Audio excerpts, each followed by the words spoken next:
Bonjour les futurs bacheliers.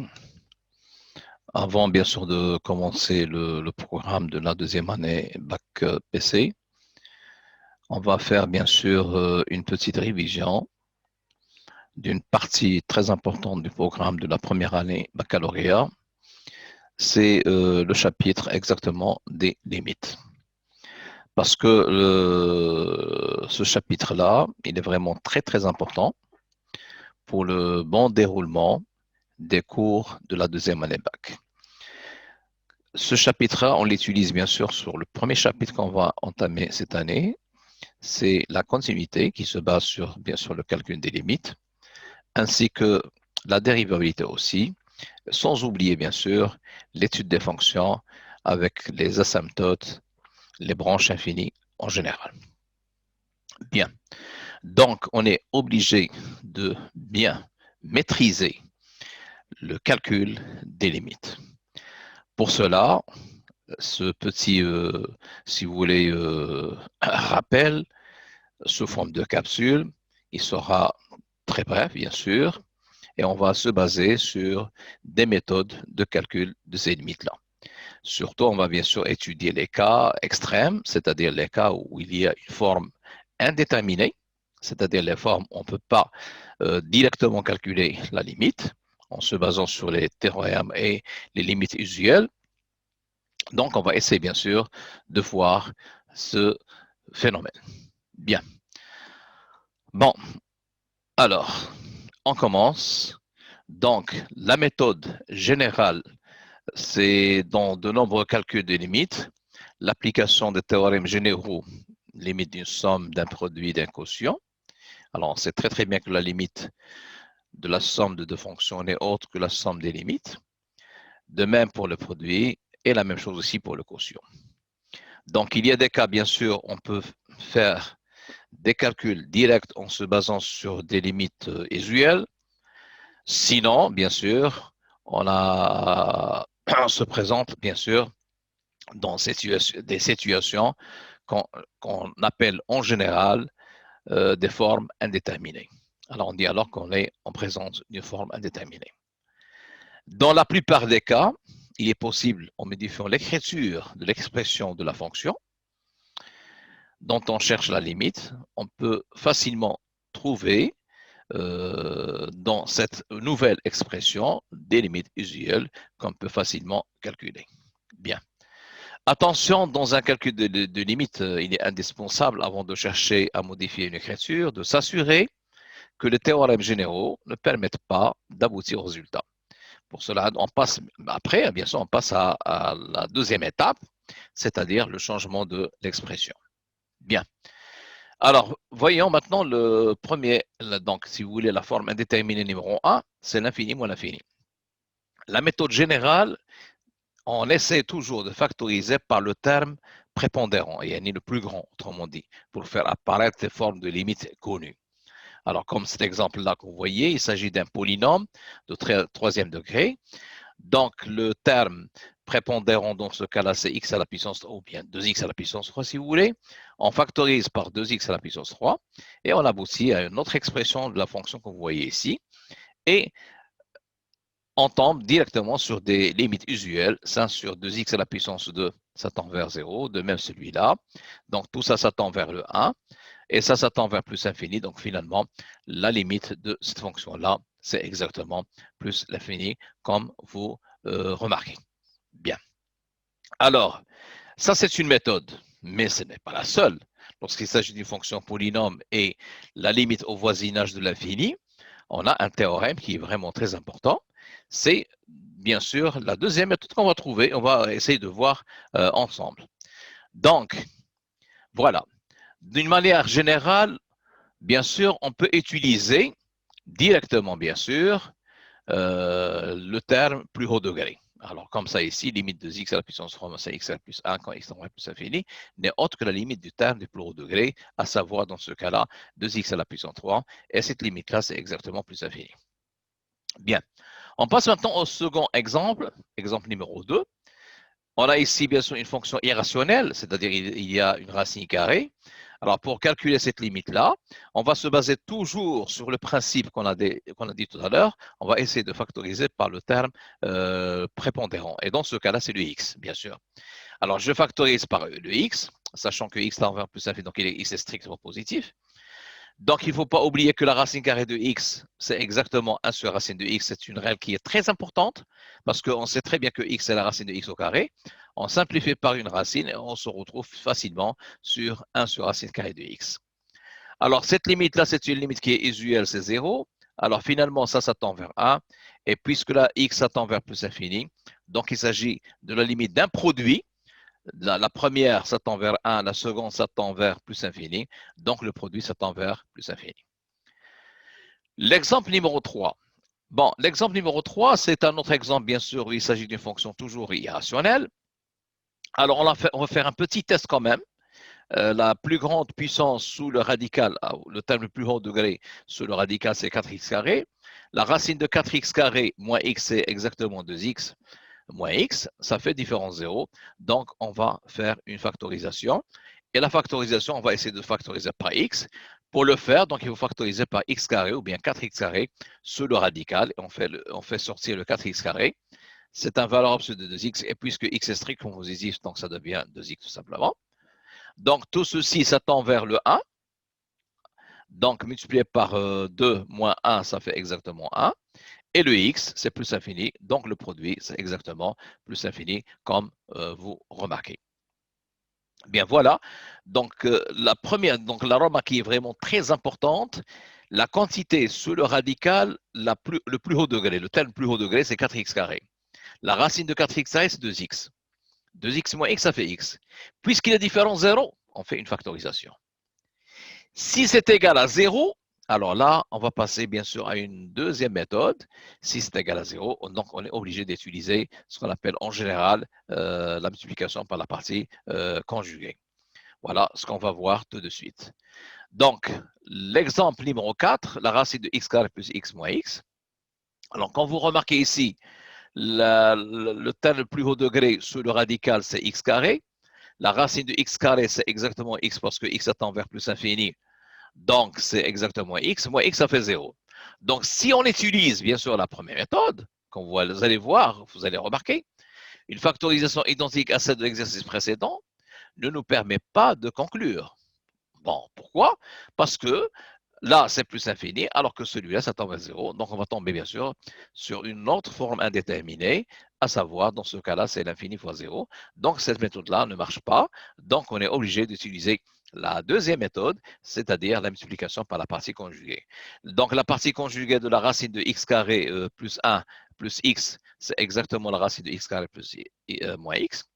Donc, on revient à notre expression dès le début.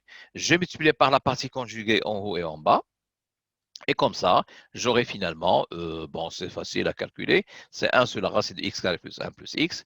Comme celui-là, ça tend vers plus infini, l'inverse de plus infini n'est autre que 0. Bien. Alors là, comme vous remarquez, donc la première, c'était différence 0, donc c'était une factorisation. Si c'est égal à 0, c'est la partie conjuguée. Donc, ce sont deux méthodes qu'il faut bien retenir. Bien sûr, le calcul des limites. Lorsqu'il s'agit, si on travaille bien sûr voisinage plus infini ou bien moins l'infini, c'est exactement la même chose. Il n'y a pas de différence entre les deux. Bien. Donc, c'est une méthode qui est vraiment classique. Donc, il n'y a aucun problème. Passons maintenant à une autre forme indéterminée, c'est la forme 0 fois l'infini. Alors 0 fois l'infini, bien sûr, là, la meilleure méthode, c'est le développement. La meilleure méthode, c'est le développement. On développe, comme vous remarquez ici, j'ai développé, et on a tombé directement sur des limites usuelles, à savoir 1 sur x, ça tend vers 0, et aussi 1 sur racine carrée de x, ça tend aussi vers 0. Donc finalement, la limite, c'est 0. Alors là, on a utilisé, bien sûr, la propriété de la limite de la somme. Donc là, il s'agit de la somme de deux fonctions, c'est 1 sur x et 1 sur racine carrée de x, puisque 1 sur x tend vers 0 et 1 sur racine de x tend aussi vers 0. Donc finalement, la somme, ça tend aussi vers 0. Mais ce qu'il faut remarquer, j'ai donné seulement un seul exemple dans cette forme indéterminée-là. Pourquoi? Parce qu'on remarque très très bien que la forme indéterminée 0 fois l'infini n'est autre que l'infini sur l'infini, en remarquant bien sûr que 0 n'est autre que 1 sur l'infini, parce que 1 sur l'infini c'est 0. Si je remplace 1 sur 0 par 1 sur l'infini, j'aurai finalement l'infini sur l'infini. On va essayer d'entamer bien sûr cette forme indéterminée, la troisième partie. Bon, et concernant cette, je reviens bien sûr à cette forme indéterminée, on la retrouve surtout les fonctions logarithmiques et les fonctions exponentielles, et rarement sur les fonctions numériques normales. Bien. Maintenant, on va passer à la troisième forme indéterminée, c'est la forme indéterminée 0 sur 0. Alors là, c'est une forme indéterminée qui est vraiment trop classique, très connue. La méthode générale, c'est la simplification par le facteur qui tend vers 0. Je m'explique, lorsque x tend vers 2, et on a trouvé 0 sur 0, donc il faut essayer de simplifier par x moins 2, numérateur et dénominateur. C'est possible, bien sûr. Si x tend vers moins 1, on doit bien sûr factoriser par x plus 1 en haut et en bas et essayer de simplifier par x plus 1. Bon, la factorisation, donc il y a plusieurs méthodes. Lorsqu'il s'agit d'un polynôme de second degré, ça ne pose aucun problème. Si le degré est plus que 2, donc la meilleure méthode, c'est l'utilisation de la division euclidienne ou bien la méthode, le schéma de Horner qu'on verra après, Inch'Allah. Bon, cet exemple-là qu'on voyait ici, il est simple. On a factorisé x carré plus x moins 6 par x moins 2. Ça fait exactement x moins 2 facteur de x plus 3. Donc, finalement, là, ma fonction, ça devient tout simplement une fonction affine. Parce que, attention, x c'est différent de 2, donc on a le droit de simplifier. Et la limite de cette fonction-là n'est autre que la limite de ça, c'est-à-dire c'est exactement 5. Bien. Un autre exemple, là, il s'agit d'une fonction irrationnelle où il y a une racine carrée. C'est presque le même principe, mais la différence existe puisqu'il n'y a pas de polynôme au numérateur. Mais au dénominateur, ça existe, bien sûr. On essaie de multiplier par la partie conjuguée pour faire apparaître x moins 1. Il faut simplifier par x moins 1. Alors, d'ailleurs, ce que j'ai fait, j'ai multiplié par la racine carrée de x moins, plus 1, qui est le conjugué de la racine de x moins 1. Comme ça, l'expression de f de x devient tout simplement x moins 1 sur x moins 1 facteur de racine carrée de x plus 1. Puisque x tend vers plus infini, donc x est différent de 1 automatiquement. Donc la limite de cette fonction-là n'est autre que la limite de 1 sur la racine de x plus 1, c'est-à-dire 1 demi, d'où la limite de la fonction, c'est 1 demi. Il y a une règle générale qui est très importante que je dois bien sûr vous le dire, c'est que si deux fonctions f et g sont deux fonctions qui sont égales au voisinage de x0, au voisinage pointé, x0, c'est-à-dire si on enlève le centre, la limite de f égale toujours la limite de g. Donc, la fonction f de x est racine de x moins 1 sur x moins 1, c'est exactement la même fonction, 1 sur la racine carrée de x plus 1, si je travaille sur un intervalle 1 plus infini avec 1 ouvert. Donc, ces deux fonctions-là, ils sont identiques. Ce qu'on appelle en général, si vous voulez bien, ce qu'on appelle normalement une restriction à l'intervalle 1 plus infini. Donc, cette fonction-là et celle-là, ils ont exactement la même limite. C'est un principe qui est vraiment très, très connu, qu'on doit normalement connaître. Bien. Je continue pour un deuxième exemple. Là, il s'agit bien sûr de deux racines carrées, l'une au numérateur, la seconde, mais le dénominateur, pardon, c'est un polynôme de troisième degré. Alors là, il faut utiliser une division euclidienne ou bien le schéma de Horner. Alors, le schéma de Horner, ce n'est pas compliqué normalement, c'est facile, on verra ça après. Comment on fait une factorisation en utilisant Horner. Donc, la première des choses, comme on a dit tout à l'heure, il faut obligatoirement simplifier par x moins 1. Pour le faire, il faut faire apparaître x moins 1 en numérateur. Pour le faire apparaître, on a multiplié par la partie conjuguée, bien sûr. Alors, une fois on a multiplié par la partie conjuguée, on a obtenu exactement moins 2 facteurs de x moins 1. Sans oublier que la factorisation de x à la puissance 3 plus 2x carré plus 3x moins 6 n'est autre que x moins 1 facteur de x carré plus 3x plus 6. Alors là, bien sûr, on a utilisé la division euclidienne normale. Bien. On a simplifié par x moins 1, on est tombé directement sur une limite d'une autre fonction. C'est une autre expression, si vous voulez, de la même fonction. C'est une restriction, comme on l'a dit tout à l'heure. Et il suffit de remplacer, bien sûr, x par 1. Comme ça, j'aurai exactement moins 2 sur, je pense, 40. C'est ça, oui, sur 40. Je simplifie, ça fait exactement moins 1 sur 20. Bon, voilà. Sans passer par un autre exemple comme celui-là, ce n'est pas la peine. Lorsqu'il s'agit s'il y a des racines carrées au numérateur et au dénominateur, on fait exactement la même chose. On multiplie par la partie conjuguée du numérateur ainsi que le conjugué du dénominateur. Et comme ça, on aboutit bien sûr à de très bons résultats. Bien. Alors maintenant, on va passer à une autre forme indéterminée, c'est l'infini sur l'infini, qui est vraiment trop classique. Trop classique, bien sûr. Alors là, normalement, la méthode générale, il faut essayer toujours de factoriser par le terme prépondérant, soit au numérateur et au dénominateur. On simplifie. Comme le cas de celui-là, c'est une fonction qui est rationnelle. Alors, 2x carré plus x moins 3 sur 5x plus 4. Le terme prépondérant au voisinage, au numérateur, pardon, c'est 2x carré. Au dénominateur, normalement, c'est 5x. Alors, on a factorisé par 2x carré en haut et par 5x en bas. Attention, on travaille au voisinage moins l'infini, donc on va considérer x différent de 0, bien sûr, pour faire cette factorisation. J'ai simplifié, et on a tombé exactement sur des limites qui sont vraiment classiques.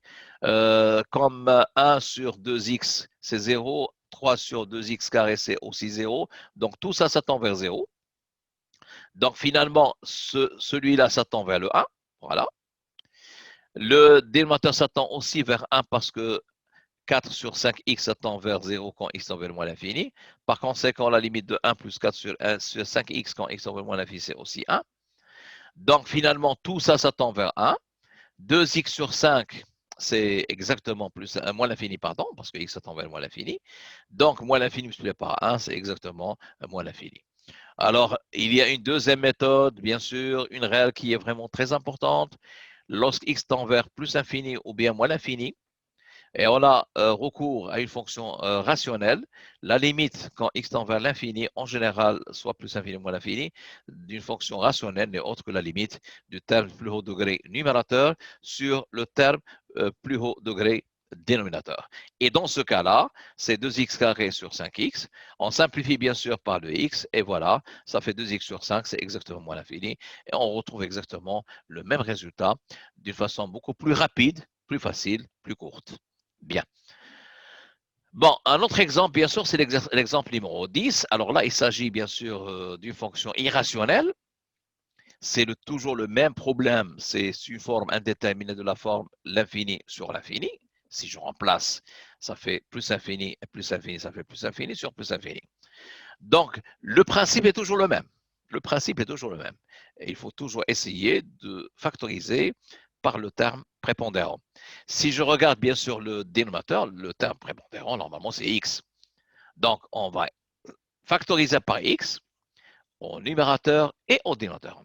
Pour le faire au numérateur, puisqu'il s'agit d'une racine carrée, on essaie bien sûr de factoriser par x carré sous le radical. On va faire sortir le x. Attention, x est strictement positif, donc ça devient un x. On factorise après par un x et c'est terminé. Je simplifie. Et tout ça, ça tend vers exactement 2, parce que ça, c'est 0. 1 plus 1, ça fait 2. 2 sur 1, ça fait exactement 2. D'où, bien sûr, la limite voulue. Bien, voilà. Donc, tout ce qu'il y a à dire concernant ces méthodes simples, rapides sur les limites usuelles. On va faire un autre, bien sûr, un autre chapitre. On va voir, bien sûr, d'autres limites, pardon, surtout les limites trigonométriques sur une autre capsule, bien sûr.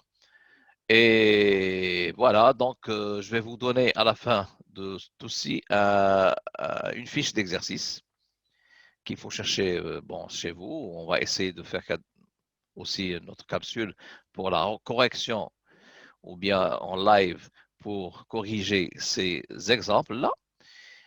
Mais avant, bien sûr, il faut d'abord faire une capsule, comme je viens de le dire, sur les limites trigonométriques. Normalement, les limites trigonométriques, il y a trois règles essentielles qu'il faut connaître. Normalement, c'est limite de sinus x sur x quand x tend vers 0, c'est 1. La limite tangente x sur x quand x tend vers 0 égale x aussi 1. La limite de 1 moins cos x sur x carré quand x tend vers 0 égale 1 demi. Bon, voilà tout ce que je peux vous dire sur ce capsule-là. Je vous souhaite bonne chance et à la prochaine, Inch'Allah, et au revoir.